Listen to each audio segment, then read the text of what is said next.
that jealousy is a major problem in our lives and even a greater problem in our world. We look at someone else who is more talented, more skilled, has a better house, makes more money, or has the job we want and believe we deserve, and rather than celebrate their success, we too often become jealous. Jealousy, rather than motivating us to do more and do better, too often results in a desire to harm or diminish the one over whom we are feeling jealous. Nations look at the property, the resources, and the riches that other nations have and decide that they want what that nation has. Wars have been fought because jealousy between nations too often becomes resentment, and resentment becomes entitlement, and entitlement becomes a reason to declare war. Jealousy unchecked harms everyone involved. Jealousy was the root of the problem in the story we just heard. And thank you, Tom, for a wonderful reading. Sarah, the wife of Abraham, was unable to have a baby, and not being able to give her husband a son was a great disappointment to Sarah because she wanted to give him a son to carry on his name, his legacy, and his covenant with God. But to keep Abraham from turning his affections to a different wife, Sarah offered a solution. There was a practice in those days that allowed wives who could not conceive to offer their servants to their husbands as surrogates in childbearing. Sarah offered Abraham the opportunity to conceive a child with her servant Hagar. That way, Sarah could remain Abraham's beloved wife and still give him an heir. Now Abraham took Sarah up on her offer, and soon Hagar gave birth to a son named Ishmael. Ishmael was Abraham's firstborn son, and as such, Abraham got all the privileges that came with being firstborn son. He would inherit Abraham's name, his legacy, and his wealth. Ishmael was the one who would carry on the covenant with God after Abraham died, and everyone in the tribe considered Ishmael to be Sarah's son.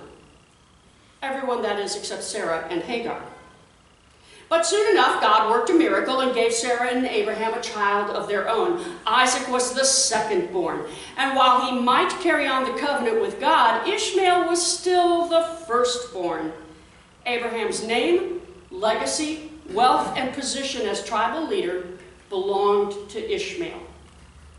Now, Isaac and Ishmael grew up as brothers. And Sarah was always aware that her child, her son, was not the firstborn, and she was keenly aware that Hagar had given her son, her husband, the son that she could not. And Sarah, she was sick with jealousy, and her jealousy turned into resentment, and eventually her resentment turned into something ugly. One day, Sarah watched as the two boys were playing, and her jealousy boiled over into rage. Sarah demanded that Abraham send Hagar and Ishmael away. Now, by this time, Abraham loved Ishmael. He was his firstborn and precious son. By this time, Isaac loved Ishmael. He was his brother, his role model for how to grow up. He was his playmate. Hagar loved Ishmael, her only son and her only child. It turns out the only one who did not love Ishmael was Sarah. Now, granted, Hagar had stirred up some trouble with Sarah by treating her with a bit of an attitude. And Hagar would often make it clear to Sarah that she had given Abraham his firstborn son. Sarah, however, to put this in perspective, was jealous of a slave. Hagar had no real power. She was a slave. She would always be a slave. And jealousy prevented Sarah from taking the high road and treating Hagar with kindness and gratitude. Instead, they treated one another as enemies, and their enmity grew. Well, Abraham just didn't know what to do until one day God said it was all right to send Ishmael away, that Ishmael would be cared for, that God would make Ishmael into a great nation, that Abraham could send him away, and God would make it turn out okay.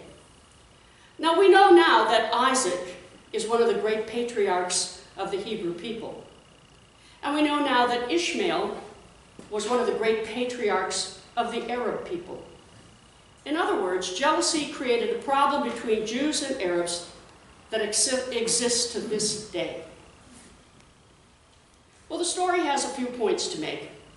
And one of the points is that God will care for outcasts. God will care for those whom the powerful abandon. God takes care of refugees and outcasts that the mainstream rejects. Sarah was a woman of power, position, blessing, wealth. She was a woman of privilege. And yet, she was jealous of her slave. And as a result, her jealousy put her husband's firstborn son into jeopardy. And she had no problem with that. God was not okay with Sarah's jealousy. God takes care of refugees and outcasts. The rest reject. God wants to see what we do when we are jealous. Will we rise above and offer blessings, or will we let jealousy turn into something ugly? Well, friends, if we put ourselves into this story, we have one of three parts to take. We're either Sarah, or Abraham, or the outcasts. So let's start with the outcasts. The outcasts in our world today are refugees who are fleeing from violence and persecution in their native land. The outcasts in our world today are those who do not who do not experience the blessings that we take for granted, the blessing of acceptance, the blessing of food, shelter, clothing, education, and health care. The outcasts in our world today are those who live below the poverty line.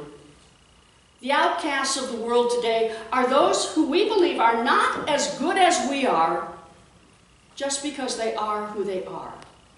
Immigrants, African Americans, Hispanic, Latino people, LGBT people, poor and uneducated. The outcasts are those who are not cared for by those who have more than enough. Or we could be a Sarah. The Sarahs in our world today worry about people coming into our country allegedly taking our jobs.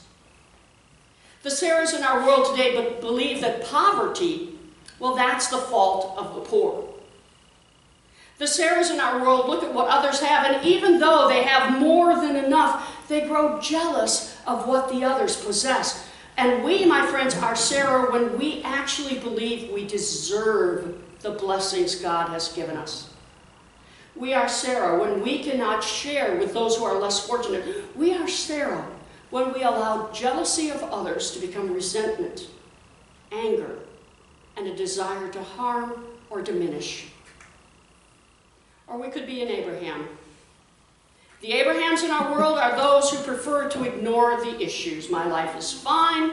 I really don't need to look at anything else. Abrahams of our world are those who know what is the right thing to do and still do not do the right thing. Abraham was the father of our faith, but let's face it, he seldom took a stand on anything. Abraham was the original wishy-washy leader. He knew it was right, but more often than not, he refused to do what was right. Abraham is the father of both sons and the head of the tribe, could have taken the position of mediating peace between Sarah and Hagar, but he did nothing. Abraham could have gone to Sarah and reminded her that she was his beloved wife and nobody could take her place. But he did nothing.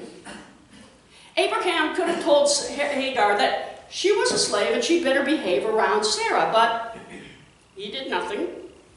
Abraham could have become involved. He did nothing. We are the Abrahams of the world when we know we should speak up, when we know we should do something, when we know it is our job to mediate peace, and yet we say or do nothing because we just don't want to get in the middle of it. Sarah, Abraham, or the outcast? I don't like any of those choices personally.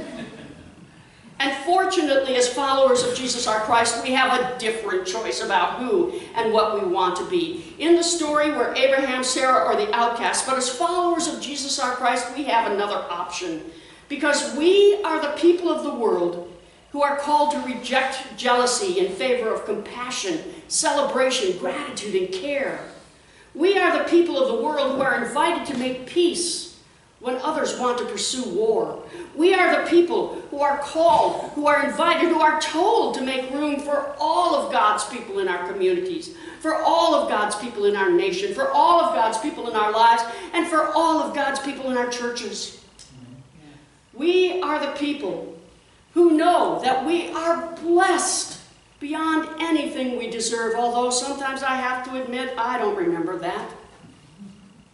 Maybe I'm not the only one. Amen? Amen. Yeah. And as such, we are called, we are told to be those people who willingly share their blessings with those who are less fortunate. We are the people who understand that jealousy is not ever needed because God has already given us everything we need. In the story, we're either Sarah or Abraham or outcasts.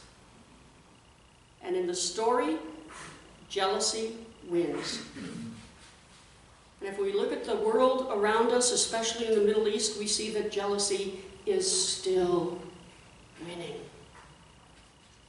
But as followers of Jesus our Christ, we can choose something else. We can be something else entirely. We can choose to reject jealousy in favor of love and compassion and peace. And let's face it, choosing Jesus has a much happier ending for everybody. Amen.